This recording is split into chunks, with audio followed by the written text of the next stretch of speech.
Hello, in this video I will show you HWLEM tool. HWLEM is a tool that we use in the Urban Design Climate Workshop, in particular in the collaborative mapping phase, to perform simulation regarding thermal comfort in urban areas. We at Uccrn provide this tool as a service. For this question we need a few data that the users will provide to us.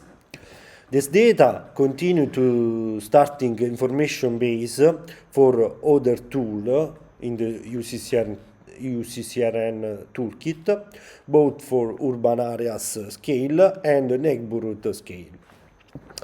In this short video, I will show you an example of the data that HWLEM model need, their structure, the information, and all.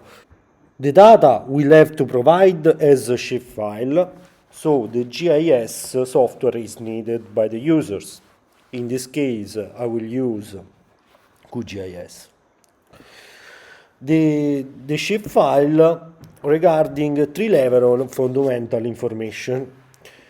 First, information about land cover, information about the building, and information about tree vegetation.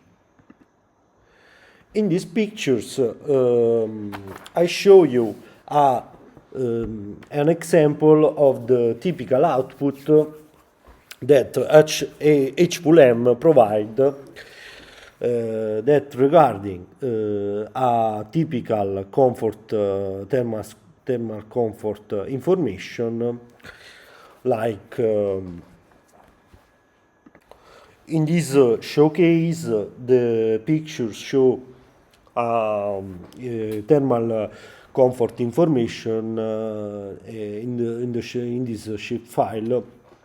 We have TMRT, UTCI, and other parameters that describe a thermal comfort urban areas, in these urban areas.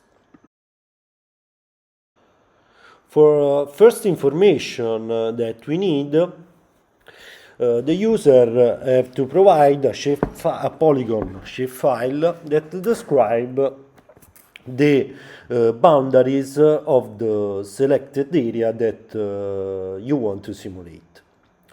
In this case, I show you an area near Barcelona, in the city of Sitges.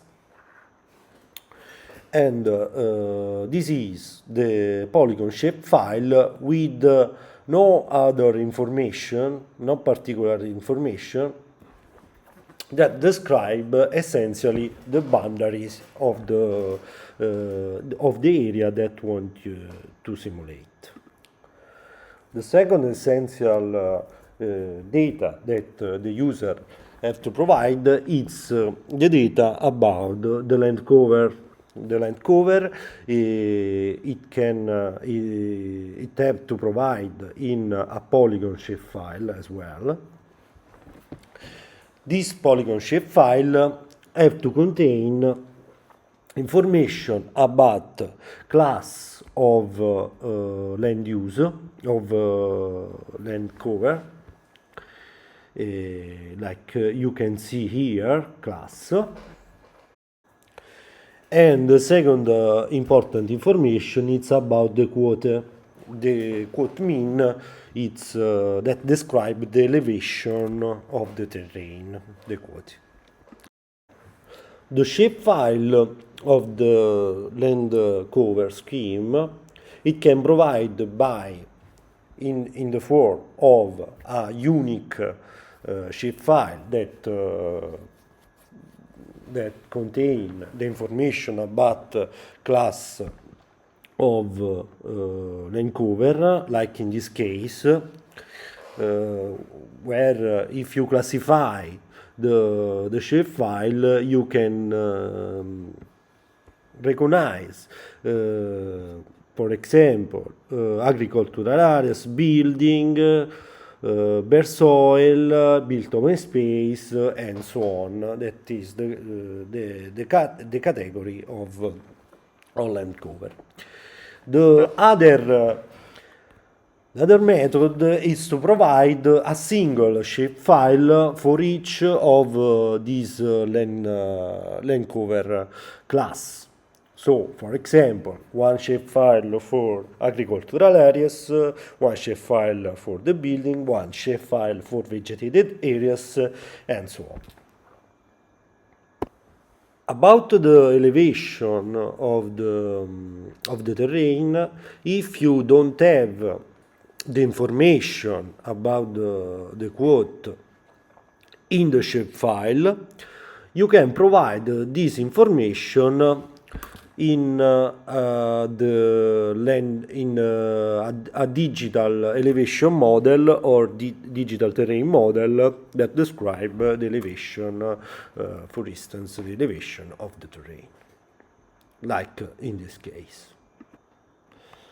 About the building, you have to provide a shapefile, even in a polygon shapefile, that describe the footprint area of the building, like I show you in this case. The essential information about the building is the height,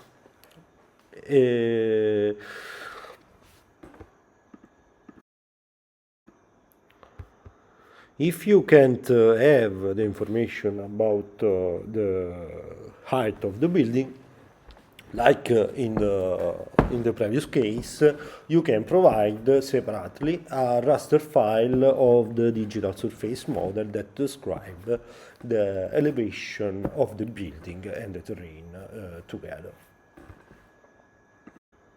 The last important question is about the vegetation, and in particular about the trees.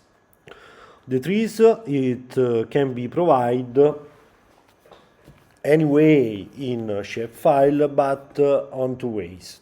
The first way is it's by polygon shapefile that describe the footprint area of the canopy.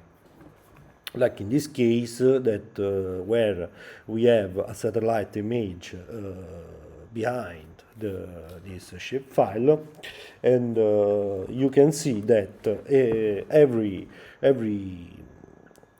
shape describe a single trees or a group of trees. If you provide a polygon shapefile like that, you don't need to have other information. The other ways is to provide a point shapefile, like in this case, that you can see that each point it's describe the location of single trees. But in this case, if you provide a point shapefile, you need to provide as well information about the diameter of the canopy, and optionally you have to provide for a better simulation, more detailed simulation, you can provide this other field about species, about trunk diameter, and about height of the trees.